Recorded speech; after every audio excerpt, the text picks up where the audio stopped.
اما بعد فاعوذ باللہ من الشیطان الرجیم بسم اللہ الرحمن الرحیم قابل قدر و احترام پرنسپل صاحب اور دیگر اساتذہ اکرام اور آج کی اس محفل کی رونق بنے تمام ارباب علم و دانش، السلام علیکم ورحمۃ اللہ وبرکاتہ۔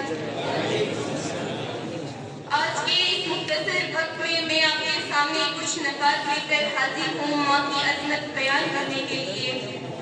ایک مدت سے میری ماں نہیں سوئی تابیش، ایک مدت سے میری ماں نہیں سوئی تابیش، میں نے ایک بار کہا تھا مجھے ڈر لگتا ہے۔ ماں بولنے میں ایک لفظ، کہنے میں ایک رشتہ، مگر اس کی وسعت اتنی کہ تمام محبتیں اس کے آگے کم پڑ جاتی ہیں۔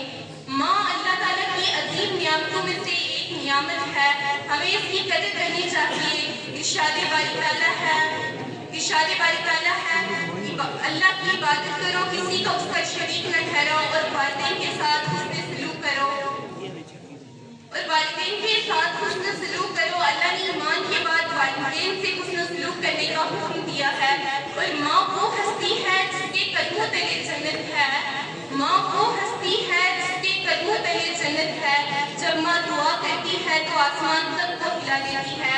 جب حضرت موسیٰ علیہ السلام کوہ طور پر اللہ تعالیٰ سے کلام کرنے جاتے تھے، ایک دن جب ان کی والدہ وفات پا گئی، اس کے بعد گئے تو اللہ نے فرمایا اے موسیٰ سمجھ کر بات کرنا، کیونکہ اب میرے پیچھے دعا کرنے والی تیری ماں نہیں ہے، جس کے بدلے میں تیری ساری غلطیاں معاف کر دیتا تھا۔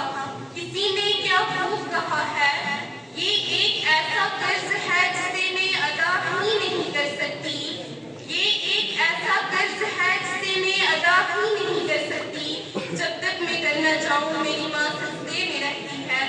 جب کوئی اولاد والدین کی طرف مسکرا کر دیکھتی ہے تو اللہ تعالیٰ اس کو بھی اس کی نیکیاں دیتا ہے۔ فرمان رسول صلی اللہ علیہ وسلم ہے، جب کوئی بیٹا یا بیٹی ماں کو محبت بھری نظر سے دیکھتے ہیں تو اسے ایک مقبول حج کا ثواب مل جاتا ہے۔ صحابہ کرام نے دوبارہ پوچھا تو رسول صلی اللہ علیہ وسلم نے فرمایا جتنی مرتبہ دیکھیں اسے اتنے حج کا ثواب ہے۔ ماں کی محبت لازوال ہے، بے مثال ہے، مشکل وقت میں سہارا اور مصیبت میں حوصلہ دیتی ہے۔ زندگی کی دھوپ میں ماں چھاؤں کی طرح ہے۔ ماں سے بڑھ کر کوئی نام کیا ہوگا، اس نام کا ہم سے احترام کیا ہوگا۔ ماں سے بڑھ کر کوئی نام کیا ہوگا، اس نام کا ہم سے احترام کیا ہوگا۔ جس کے پیروں نیچے ہے جنت، اس کے سر کا مقام کیا ہوگا۔ فرمان نبی صلی اللہ علیہ وسلم ہے، جس نے والدین کی اطاعت کی اس نے رسول صلی اللہ علیہ وسلم کی اطاعت کی، جس نے رسول صلی اللہ علیہ وسلم کی اطاعت کی اس نے اللہ کی اطاعت کی، اور جس نے والدین کی نافرمانی کی وہ مصیبت میں مبتلا کر دیا جائے گا۔ ماں اپنی ذات کو بھول کر اولاد کی مشکلوں کو دور کرتی ہے، اس طرح گناہوں کو دھو دیتی ہے۔ ماں غصے میں ہو تو رو دیتی ہے۔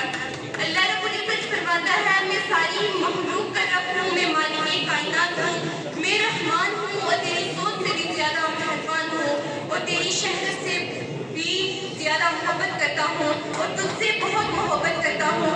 اللہ تعالیٰ اس مثال کو بیان کرنے کے لیے ماں کو پیمانہ بناتا ہے۔